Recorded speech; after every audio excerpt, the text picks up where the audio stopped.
여러분, 혹시 기억나십니까? 불과 2년 3년 전만 해도 인스타그램에 5만원권 현금 뭉치 인증하고 롤렉스 시계 차고 문신 드러내며 오늘도 차세대 출고라고 자랑하던 그 젊은 중고차 딜러들. 요즘 안 보이죠? 다들 어디 갔을까요? 결론부터 말씀드리겠습니다. 감옥에 갔거나 야반도주했거나 아니면 지금 신용불량자로 전락해서 숨어 지내고 있습니다. 한때 SNS에서 플렉스하던 그 양반들. 지금 대부분 연락두절입니다. 전화하면 없는 번호고 카톡하면 탈퇴한 회원이에요. 오늘은 그 거품 인생들의 최후를 팩트와 숫자로 낱낱이 파헤쳐드리겠습니다. 어떻게 사기를 쳤는지, 왜 무너졌는지, 그리고 앞으로 중고차 시장이 어떻게 바뀔 건지 속 시원하게 조져드립니다. 끝까지 보시면 여러분 돈 지키는데 분명히 도움이 될 겁니다. 자, 먼저 숫자 하나 보시죠. 2024년 기준 중고차 재고금융 부실 규모가 무려 1조 원을 넘어섰습니다. 1조 원이요. 그중 상당수가 회수 불능입니다. 캐피탈 회사들 지금 난리 났습니다. 실적 발표할 때마다 주가가 곤두박질 치고 있어요. 근데 더 충격적인 건 따로 있어요. 이 1조 원이라는 숫자. 이게 공식 집계입니다. 비공식적으로는 2조 원이 넘을 거라는 얘기도 있어요. 왜냐? 아직 터지지 않은 시한폭탄들이 곳곳에 묻혀 있거든요. 지금 이 순간에도 돌려막기 하고 있는 딜러들이 있다는 겁니다. 이 돈이 어디서 왔느냐? 우리가 낸 보험료, 우리가 맡긴 예금에서 나온 겁니다. 캐피탈 회사 뒤에는 은행이 있고 은행 뒤에는 결국 우리 돈이 있단 말이에요. 여러분이 은행에 맡긴 정기예금, 그 돈이 캐피탈로 흘러가서 이런 양아치들한테 대출된 거예요. 허세 부리던 양아치들 때문에 결국 성실하게 사는 우리가 피해를 보고 있는 겁니다. 기가 찰 노릇이죠. 이 양반들 인스타 보면요. 벤틀리 타고 다니고 청담동 클럽에서 샴페인 터뜨리고 그 돈이 다 어디서 났겠습니까? 남의 돈이에요. 빌린 돈. 자, 그럼 본격적으로 들어가 봅시다. 도대체 재고금융이 뭐길래 이 난리가 났을까요? 쉽게 설명해 드리겠습니다. 여러분, 카드 돌려막기 아시죠? A카드 대금 막으려고 B카드 현금 서비스 받고 B카드 막으려고 C카드 쓰고 이거랑 똑같은 구조입니다. 재고금융이라는 게 뭐냐면요. 중고차 딜러가 차를 사입할 때 자기 돈으로 사는 게 아닙니다. 캐피탈 회사한테 돈을 빌려서 사요. 그리고 그 차를 담보로 잡힙니다. 차가 팔리면 대출금 갚고 남는 게 이익이죠. 여기까지는 정상적인 금융 시스템이에요. 문제는 그 다음입니다. 차가 안 팔리면 어떻게 될까요? 정상적이라면 대출금 갚아야죠. 근데 이 양반들은 안 갚았어요. 어떻게? 다른 데서 또 빌렸습니다. A캐피탈 돈 못 갚으니까 B캐피탈에서 빌려서 막고 B캐피탈 돈 못 갚으니까 C캐피탈에서 빌려서 막고 이게 돌려막기예요. 더 기가 막힌 건요. 이 양반들이 차 한 대로 여러 캐피탈에서 동시에 대출을 받았습니다.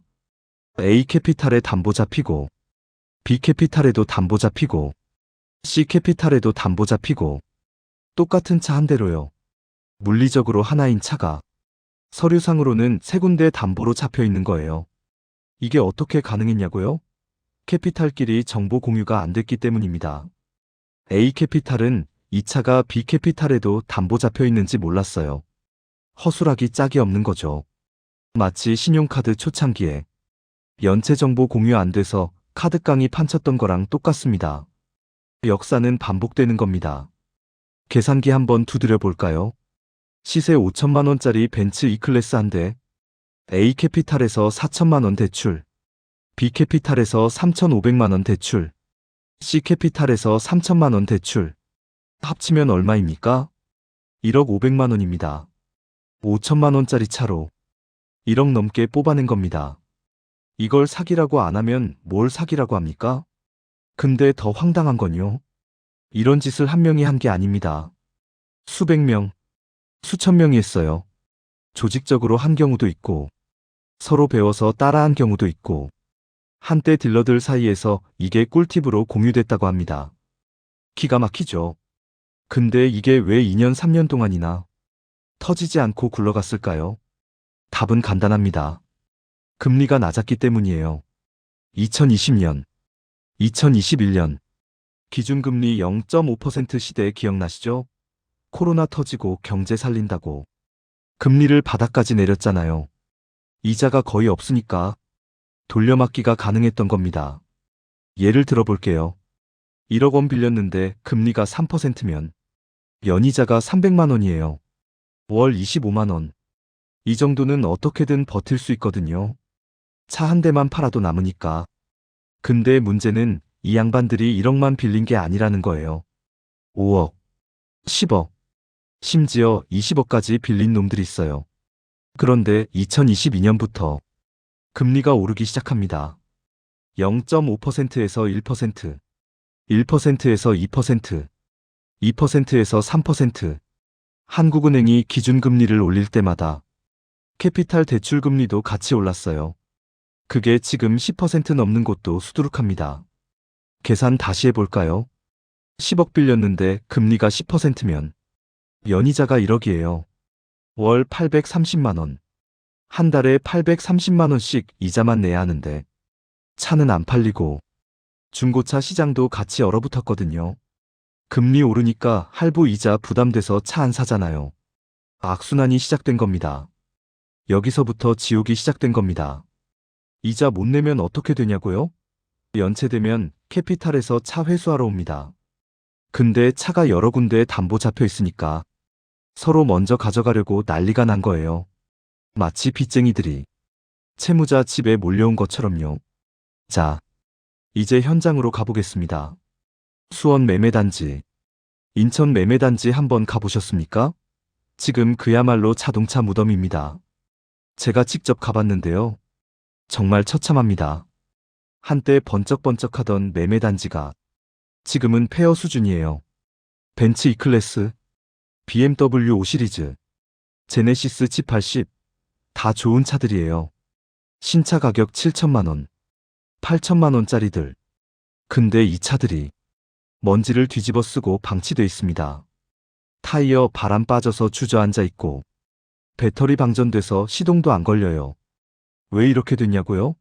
딜러가 도망가서 키가 없어요. 키가. 차는 있는데 열쇠가 없으니까 문을 못 열어요. 캐피탈 회사에서 회수하려고 해도 견인을 못 합니다. 기어 피해 걸려 있으면 끌고 갈 수가 없거든요. 그래서 그냥 방치되는 겁니다. 더 황당한 경우도 있습니다. 차는 있는데 서류가 없어요. 딜러가 서류 들고 튀어버린 거죠. 등록증, 보험 서류, 매매 계약서. 이게 없으면 명의 이전을 못 해요. 팔 수도 없고, 폐차할 수도 없고, 그냥 고철 덩어리로 방치될 수밖에 없는 겁니다. 캐피탈 회사 직원들이 수원, 인천 매매단지 돌아다니면서 차량 회수하려고 난리입니다. 아침부터 저녁까지 매매단지 순찰해요. 딜러 잡으려고요. 근데 딜러들은 이미 튄 지 오래고 남아있는 건 빈 사무실뿐이에요. 서류는 바람에 날리고 있고. 제가 직접 들은 얘기 하나 해드릴게요. 인천의 한 매매상사 대표님, 20년 넘게 성실하게 장사해 오신 분입니다. 이 업계에서 신뢰로 잔뼈가 굵으신 분이에요. 자식 같은 젊은 딜러들 키워서 독립시켜줬는데 그게 화근이 됐습니다. 이분이 뭐라고 하셨냐면요. 요즘 젊은 딜러들 데려왔다가 완전히 등골이 휘었다. 걔들이 빌린 돈 내가 연대보증 섰는데 다 도망가 버렸다. 20년 장사하면서 쌓은 신용이 하루아침에 무너졌어. 이 양반 목소리가 떨리더라고요. 이 양반 지금 빚이 8억입니다. 평생 모은 재산 다 날렸어요. 집도 담보 잡혀 있고 가게도 넘어갈 판이고 60대에 신용불량자 될 위기에 처해 있습니다. 성실하게 20년 일한 사람이 남의 사기 때문에 이렇게 되는 거예요. 이게 말이 됩니까? 비슷한 사례가 한둘이 아닙니다. 수원에서 30년 장사하신 분도 똑같은 일 당했어요. 연대보증선 금액이 12억. 지금 소송 중인데 이겨도 받을 데가 없어요. 딜러는 재산이 없거든요. 있는 건 다 빚이고 본인 명의 재산은 하나도 없어요. 애초에 전략적으로 그렇게 해놓은 거죠. 문제는 이 피해가 업계 안에서만 끝나지 않는다는 겁니다. 여러분, 혹시 중고차 사시려고 계약금 걸어두신 분 계십니까? 조심하셔야 됩니다. 진짜 조심하셔야 돼요. 지금 소비자 피해가 폭발적으로 늘고 있습니다. 딜러한테 500만 원 계약금 줬는데 그 딜러가 다음날 연락 두절? 실제로 일어나고 있는 일입니다. 한국소비자원 통계 보면요. 중고차 관련 소비자 피해 신고가 작년 대비 340% 증가했습니다. 340%요. 3배가 넘게 늘었다는 얘기입니다. 피해 유형도 다양해요. 계약금 먹튀가 제일 흔하고요. 허위 매물 사기도 많습니다. 사진으로는 깨끗한 차인데 막상 보면 사고차, 침수차를 새 차만 해서 팔기도 하고요. 주행거리 조작은 기본이에요. 15만 킬로 뛴 차를 5만 킬로로 둔갑시키는 거죠. 개인정보 유출 문제도 심각합니다. 도망간 딜러들이 고객 정보를 팔아넘겼어요. 주민등록번호, 연락처, 차량 정보. 이게 보이스피싱 조직으로 흘러들어갔습니다. 중고차 한번 알아봤다가 사기 전화 타겟이 되는 겁니다. 이중 피해예요. 자, 여기서 질문 하나 드리겠습니다. 이 사태의 책임은 누구한테 있을까요? 물론 1차 책임은 사기친 딜러들한테 있죠. 그건 당연한 거고. 근데 저는 이것만으로는 설명이 안 된다고 봅니다. 시스템 자체에 구멍이 있었던 거예요. 금융감독원이 뭘 했습니까? 캐피탈 회사들 관리 감독을 제대로 했습니까? 중복담보대출이 이렇게 판을 치는 동안 뭘 하고 있었냐? 재고금융시장 규모가 수조 원인데 제대로 된 감시 시스템 하나 없었어요. 2020년에 이미 업계에서 경고가 나왔어요. 재고금융 부실 위험 있다. 중복담보 문제 있다고. 근데 금융감독원은 뭘 했습니까? 자율적으로 해결하라고 했어요. 자율? 양아치들한테 자율을 맡기면 어떻게 됩니까? 판이 더 커지죠. 캐피탈 회사들도 마찬가지입니다. 심사는 제대로 했습니까? 영업 실적 올리려고 눈 감고 대출해 준 거 아닙니까? 딜러가 서류 들고 오면 그냥 승인 도장 찍어준 거 아니냐고요. 실사를 제대로 했으면 중복담보가 이렇게 될 리가 없잖아요. 나중에 터지면 손해는 결국 누가 봅니까? 그 돈 빌려준 원천, 즉 우리 예금자들이 보는 거 아닙니까? 캐피탈 회사 부실 나면 결국 금리 올리거나 수수료 올려서 메우게 돼 있어요. 그 부담이 결국 소비자한테 전가되는 겁니다. 이런 걸 두고 도덕적 해이라고 하는 겁니다. 그럼 법적 처벌은 어떻게 됐을까요? 여러분 궁금하시죠? 결론부터 말씀드리면 잡힌 놈들은 잡혔습니다. 2024년 기준 재고금융 사기로 검거된 인원이 847명이에요. 구속된 사람만 156명. 적은 숫자가 아닙니다. 형량도 3개 나오고 있어요. 사기 금액이 크면 실형 5년 이상 나옵니다. 작년에 재고금융 사기로 징역 7년 받은 딜러도 있어요. 사기액이 23억이었는데 7년 받았습니다. 이제 솜방망이 처벌 시대는 끝났어요. 근데 문제는요. 도망간 놈들이 너무 많다는 겁니다. 847명 잡혔지만 도주 중인 인원이 추정 300명 이상이에요. 이 양반들 지금 어디 있냐면 필리핀, 베트남, 캄보디아, 동남아로 튀어버렸어요. 한국에서 영장 나와도 잡기가 어렵습니다. 그래서 요즘 수사기관에서 인터폴 공조를 하고 있어요. 국제 공조 수사. 근데 시간이 오래 걸립니다. 그 사이에 피해자들은 계속 고통받고 있는 거죠. 돈은 못 받고 범인은 외국에서 놀고 있고 이게 현실입니다. 자, 그럼 앞으로는 어떻게 될까요? 결론부터 말씀드리면 중고차 시장 대청소가 시작됩니다. 이미 시작됐어요. 현대캐피탈, KB캐피탈 같은 대형사들이 직접 중고차 사업에 뛰어들었습니다. 대기업들이 판을 새로 짜겠다는 거예요. 현대차그룹은 아예 인증중고차 사업을 확대하고 있고요. 기아도 마찬가지입니다. SK도 뛰어들었어요. 대기업들이 왜 이 시장에 관심을 갖느냐? 연간 거래액이 50조 원이 넘는 시장이거든요. 그동안 영세 딜러들이 나눠 먹던 파이를 대기업이 가져가겠다는 겁니다. 자, 여기서 중요한 게 있습니다. 대기업이 들어오면 그 양아치 딜러들은 어떻게 되느냐? 결론부터 말씀드릴게요. 말라 죽습니다. 진짜로요. 비유가 아니에요. 구체적으로 어떻게 말라 죽는지 하나하나 설명해 드리겠습니다. 첫 번째, 가격 경쟁에서 박살납니다. 대기업은 뭐가 다르냐? 규모의 경제가 있어요. 현대캐피탈이 차 1000대를 한꺼번에 사입하면 대당 200만 원씩 싸게 삽니다. 영세 딜러가 한 대씩 사오는 거랑 단가가 완전히 다른 거예요. 그럼 어떻게 되느냐? 똑같은 차를 대기업은 3,500만 원에 팔아도 남아요. 근데 영세 딜러는 3,800만 원에 팔아야 본전이에요. 소비자 입장에서 보세요. 누구한테 삽니까? 당연히 대기업 가죠. 300만 원 싸고 보증도 확실하고 사기 걱정도 없는데 왜 굳이 영세 딜러한테 가겠습니까?